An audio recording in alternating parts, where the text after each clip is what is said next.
Thank you, Phoebe. And then we'll conclude with our Abilene Christian University contingent down at the end there. So you all can introduce yourselves and read your paper, please. I'm Landa, and I'm a social studies education major, and I go to ACU. And I'm kind of going to touch on all of the prompts a little bit. When I was contemplating the purpose of Christian higher education, I couldn't help asking myself the famous question that was on the bracelets of every Christian kid in the 90s, WWJD, what would Jesus do? What would Jesus want his followers to receive from a Christian university? If Jesus' life was an example that provides a guideline for his followers and how they are to live, then I think the purpose of Christian higher education is to teach students how to interact with the world as modeled by Christ. To do this, students at Christian universities need a collision of biblical and spiritual knowledge with experience through service in order to understand his greatest lesson, the value of people. I think the mission of Christian higher education should be to encourage the spiritual growth of students through the creation of communities that emphasize the giving up of oneself for the sake of the world through all majors, in all locations, and for all people. The freshman student's first semester at ACU is filled with a Bible class about Jesus' life and teachings. We travel through the lessons of the gospel, and we learn about the example that he set for us to follow. As a member of the Justice and Urban Studies team, a partnership with City Square in Dallas, I was placed in a module with 20 honor students as diverse in personalities, backgrounds, and interests as we could possibly be. The overarching goal was learning in context. We spent 3 hours straight for 3 different classes together every Monday, Wednesday, and Friday, and then took 4 trips per semester to Dallas, where we interacted with the world and one another. After learning in Bible about how Jesus met the people where they were, I was provided an opportunity to simply talk to aged-out foster kids while my classmate Erin met homeless neighbors on the street. After talking about the top-down structure of the world Jesus lived in, we then simply looked around and saw these structures in our surrounding communities and in Dallas. And when we explored Acts through Revelation this semester, we practiced the reality of what community means by attempting to imitate a church in Acts.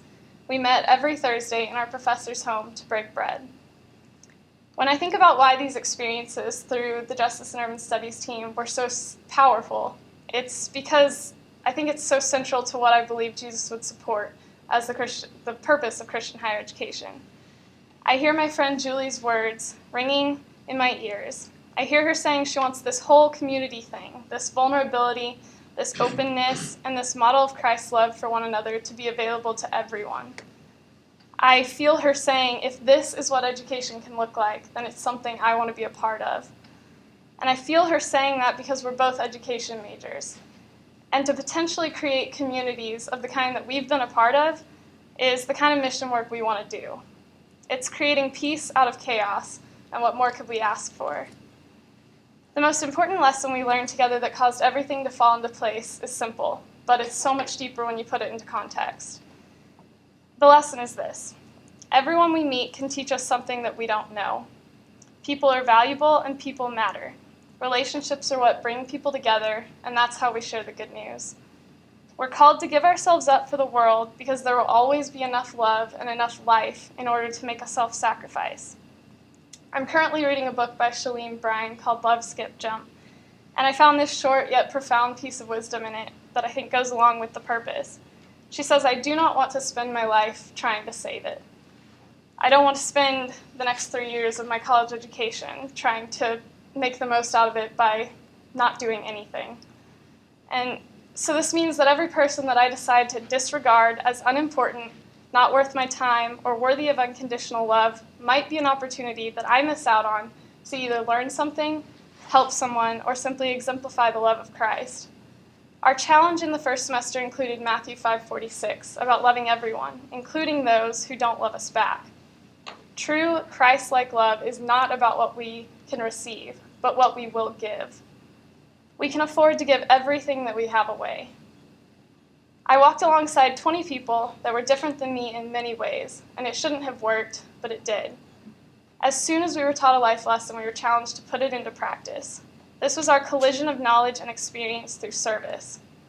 Our professors modeled Christ through participation in our community. They taught us biblical and spiritual lessons, and then finally proceeded to continually place us in situations where our services were needed. It enhanced our learning in a way that Oswald Chambers talks about when he says we must be exceptional at ordinary things, and this is not learned in 5 minutes. Jesus modeled a perfect life as he taught his disciples and followers and immediately challenged them to put their lessons into the practice while placing them in situations that required their services. Why wouldn't we try to do everything we can to imitate this model? About a month into our first semester, my classmate Tessa and I pulled into a gas station in front of Walmart. There was a homeless veteran that stood outside with a cardboard sign saying, "Anything appreciated." The first response for most people is to walk right by him, turn your head, try not to make eye contact. And Tessa turned to me in the car and said, "After everything that we've learned, I can't just walk past and not do anything." She got out of the car, she smiled at the man, she struck up a conversation, and she gave him exactly what he needed, which is recognition.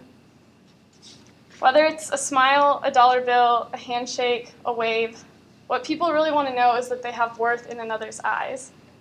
And this is the purpose of Christian higher education. Teach me how to be like Jesus and put me in places where I can do it now, because that's how we change the world, and that's how it changed mine. Thank you.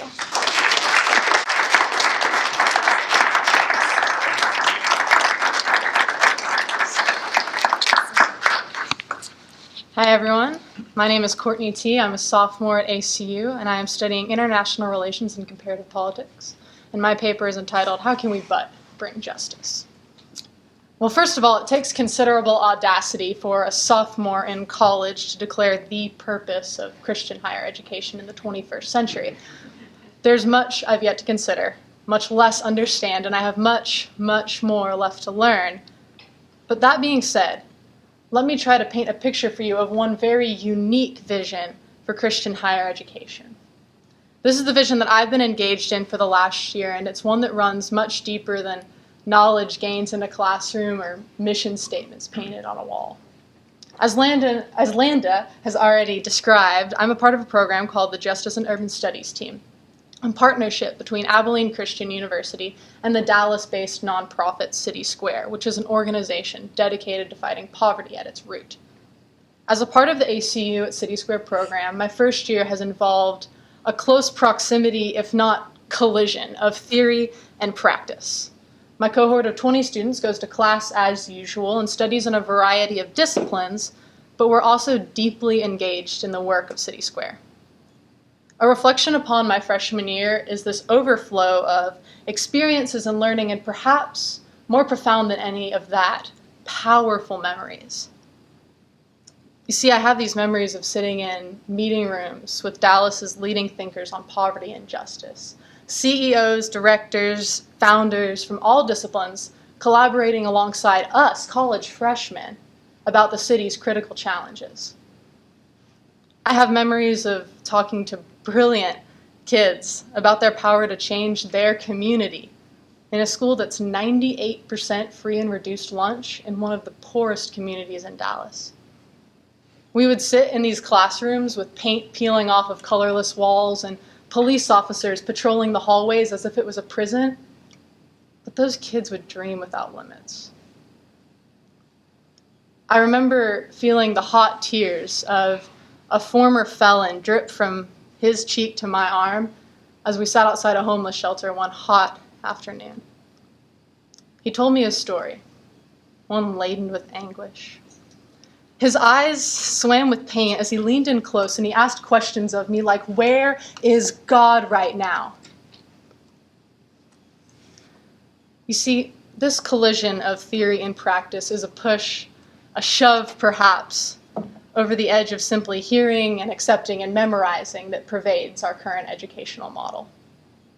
Instead, it's a step out into the world of experiences, challenges, and questions.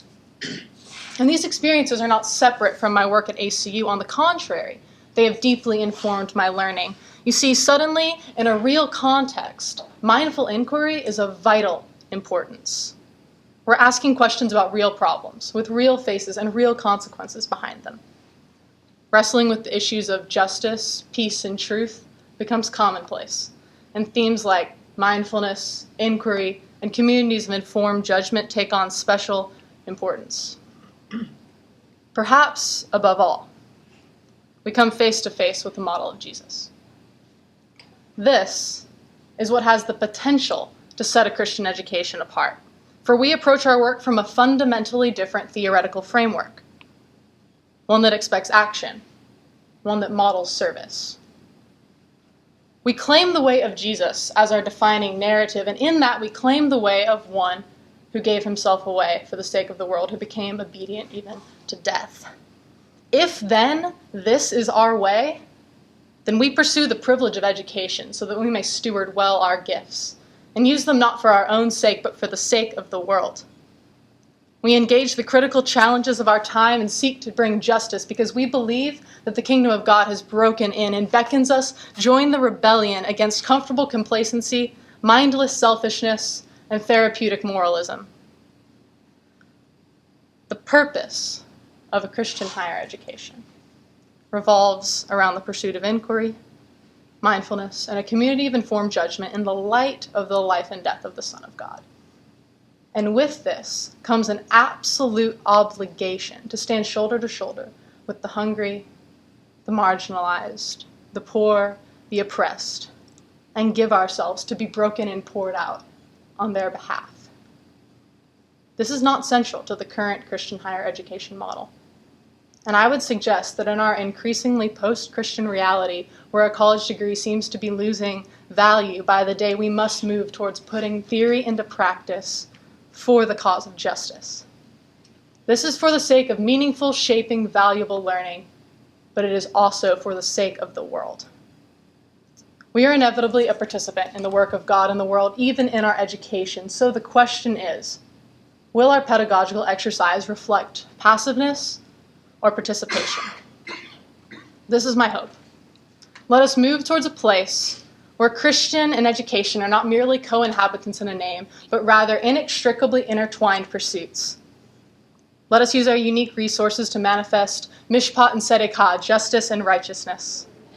Let us engage deeply, right in our context, and in doing so, I think we will find revolutionary learning.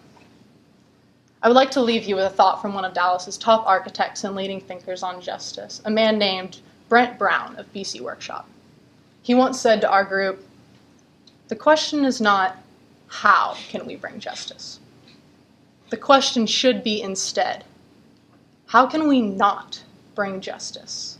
So Christian higher education, how can we not bring justice? And further, how can we fail to bring justice and still call ourselves Christian? Thank you.